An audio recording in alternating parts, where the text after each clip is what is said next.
Sarah Lecomte travaille comme comptable dans une entreprise de négoce depuis 6 mois et n'a jamais reçu le moindre compliment de la part de son patron. La plupart du temps, elle ne recevait que des critiques qui la blessaient.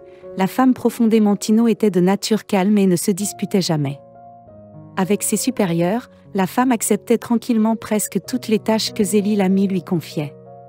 Pendant ce temps, la charge de travail de tous les autres employés restait constamment faible pour une raison inexplicable, le patron déteste Sarah au premier regard et ne manquait jamais l'occasion de le montrer. La différence d'âge entre elles n'était pas assez grande pour permettre un tel traitement. De plus, Sarah n'a pratiquement jamais fait d'erreur dans son travail de comptable. Elle était bien consciente de la responsabilité que sa profession impliquait et essayait toujours de tout faire rapidement et avec précision. Malheureusement, cela ne semblait pas avoir beaucoup d'importance pour le patron de Sarah. C'est pourquoi la femme a dû subir de nombreuses expériences désagréables dans son travail. Se permettant de faire des blagues caustiques sur son employé, Zélie Lamy s'est comportée de manière tout simplement inacceptable. Certains jours, la patronne s'est permis de faire des commentaires sur la coiffure de la femme qu'elle n'aimait pas. D'autres jours, elle faisait des remarques sur son apparence et parfois, elle prétendait que Sarah était trop lente dans son travail. Comme Zélie Lamy était en fait une femme intelligente et prévoyante, elle s'informait toujours sur sa subordonnée. Et elle a montré le même genre d'intérêt pour Sarah malgré le fait que la femme préférait ne pas parler de son passé. Zélie a quand même réussi à découvrir que Sarah a grandi dans un orphelinat. Ça explique beaucoup de choses et là, je me demandais pourquoi elle avait des goûts vestimentaires aussi mauvais. Zélie a dit avec le sourire suffisant. Sourire, la patronne prenait plaisir à humilier son employé et à pointer ses défauts devant tout le monde. Dans la plupart des cas, les remarques de Zélie étaient infondées. Et n'avait qu'une seule fille, faire souffrir Sarah le plus possible. À un moment donné, la femme décida même de démissionner, mais cette fois-ci sa patronne ne la laissa pas non plus s'en sortir facilement. Restez un mois de plus, trouver un remplaçant pour vous former. Et seulement après vous pourrez démissionner. Zélie objecta, mais je ne veux pas rester ici un mois de plus et ce n'est pas illégal. Sarah s'est exclamée avec de la rancœur dans la voix. Malheureusement, il n'a pas été facile de convaincre son patron. Pour que la comptable reste, Zélie a utilisé son salaire comme outil de chantage. Bien sûr, c'était illégal, mais le patron comptait sur le fait que la pauvre orpheline n'aurait tout simplement pas les moyens de l'emmener au tribunal pour défendre sa cause. Sarah était également bien consciente de ce fait, et a donc décidé de ne pas aggraver la situation et de ne pas transformer le conflit en une véritable guerre avec son patron. À cause de Zélie, la femme est devenue un véritable paria dans le bureau, évitée par le reste du personnel. Cela a duré jusqu'au jour où le patron a apporté à Sarah une pile de documents à signer. En tant que comptable de l'entreprise, la femme était censée les examiner avant de les signer. Mais Zélie ne lui a pas laissé le temps de le faire car il s'agit d'un client important. Sarah, je n'ai pas de temps à perdre avec tes chèques sans intérêt, allez, signe les documents. Et rendez-les-moi. La patronne insiste. Madame Lamy, je ne les signerai pas, c'est contraire au règlement, on ne peut pas signer des documents comme ça sans vérification. Sarah s'y oppose mais Zélie s'énerve et crie si fort qu'elle a la moitié du bureau qui les regarde. Finalement Sarah parcourt rapidement les documents et les signe, violant ainsi la procédure. Et les a signés, violant ainsi la procédure. Comptant sur la décence du patron, Sarah a délibérément violé les règles dans un premier temps. Le comptable était très contrarié par ce qui s'était passé mais un jour a passé ensuite.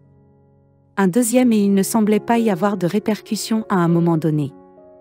Sarah se surprend même à penser que tout s'est arrangé et que rien de terrible n'est arrivé et puis Zélie Lamy demande à Sarah de venir dans son bureau. L'expression du visage de sa patronne ne présage rien de bon et Sarah s'en rend compte dès qu'elle entre dans son bureau. Deux de la femme surprennent le directeur de la société est aussi dans le bureau de Zélie. Il est assis au bureau du chef du département.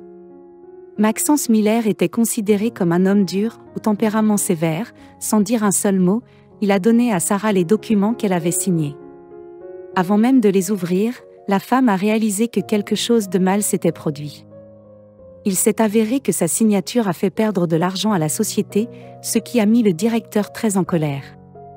Sarah a essayé de laisser entendre que c'était la faute de Zélie, mais en la regardant dans les yeux, elle s'est arrêtée à mi-voix. Elle n'avait aucun moyen de prouver ses dires et le plan de Zélie a donc fonctionné exactement comme elle l'avait prévu. Ayant forcé Sarah à prendre la mauvaise décision, la patronne savait que la directrice ne lui pardonnerait pas son erreur. Zélie n'était pas du tout désolée pour ce qu'elle avait fait et se comportait comme si rien ne s'était passé. Le plus aggravant pour Sarah était que la plupart des employés savaient que le chef du département l'avait forcée à signer ces documents, la femme le savait. Mais elle ne pouvait rien prouver. Zélie était sa supérieure et son opinion avait beaucoup plus de poids que les mots d'une comptable qui n'avait pas tenu bon et n'avait pas fait son travail correctement. Le licenciement de Sarah n'a pas tardé, ce qui a été un coup dur pour le malheureux orphelin. L'erreur du comptable a coûté de l'argent à l'entreprise et il a été décidé de déduire les dommages et intérêts de son salaire. Sarah n'a donc pas seulement perdu son emploi, mais aussi son gagne-pain. Oh mon Dieu, qu'est-ce que j'ai fait pour mériter ça? Je ne voulais rien faire de mal. Puisque toutes les tentatives pour prouver son innocence n'ont donné aucun résultat, Sarah s'est résignée à la décision de ses supérieurs et a quitté le bureau de la société qu'elle détestait désormais. En la regardant partir, Zélie s'est sentie ravie que tout se soit passé exactement comme elle l'avait prévu lorsqu'elle s'est mise à la recherche de Sarah, sans même se douter que cela serait si facile de la pousser à signer un contrat. Il a été si facile de faire pression sur elle pour qu'elle signe ces documents. Il est difficile de dire ce qui a fait que Zélie déteste autant Sarah, mais son aversion n'était que trop évidente. Dans une certaine mesure, cela ressemblait à une tentative de s'affirmer aux dépens de la jeune comptable. 2 semaines plus tard, les affaires de l'entreprise se sont progressivement améliorées et tout le monde a oublié l'incident avec Sarah. Tout se serait bien passé s'il n'y avait pas eu l'audit à venir, qui était très inattendu pour tout le monde dans l'entreprise. Zélie Lamy, trop confiante, n'a pas évalué correctement le degré de dangerosité de cet audit et n'a pas mis en ordre les documents de l'entreprise. Elle n'a réalisé son erreur que lorsque l'audit a révélé que les dirigeants de l'entreprise fraudaient le fisc depuis longtemps. En essayant de rectifier la situation, Zélie Lamy se tourne directement vers la personne chargée de l'audit. Il s'agit d'un homme agréable d'une trentaine d'années, au regard intelligent, au beau visage aristocratique. « Monsieur Lecomte, monsieur, pourriez-vous donner une chance à notre entreprise de se racheter? Pourriez-vous nous laisser continuer, opérer et nous remettre sur pied ?» demande Zélie avec prudence. Antoine Lecomte jette un regard inquisiteur à la femme, puis lui pose une question inattendue.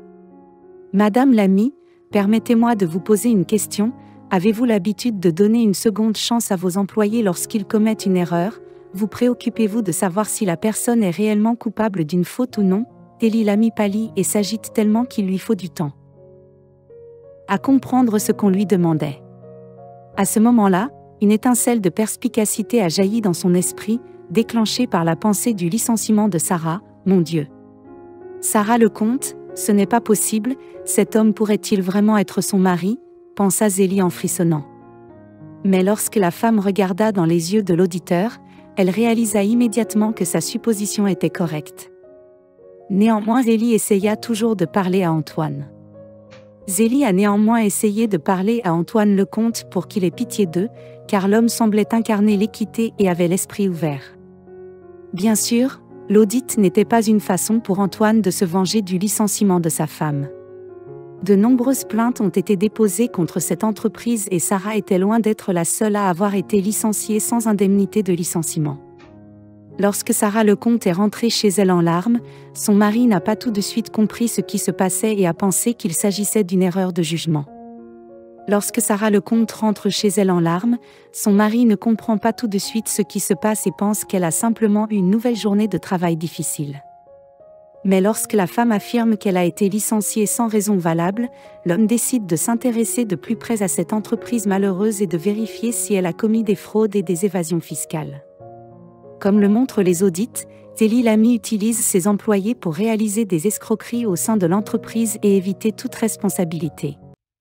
Car ces escroqueries fonctionnaient parfaitement, les recettes étaient divisées à parts égales entre le directeur et Zélie Lamy.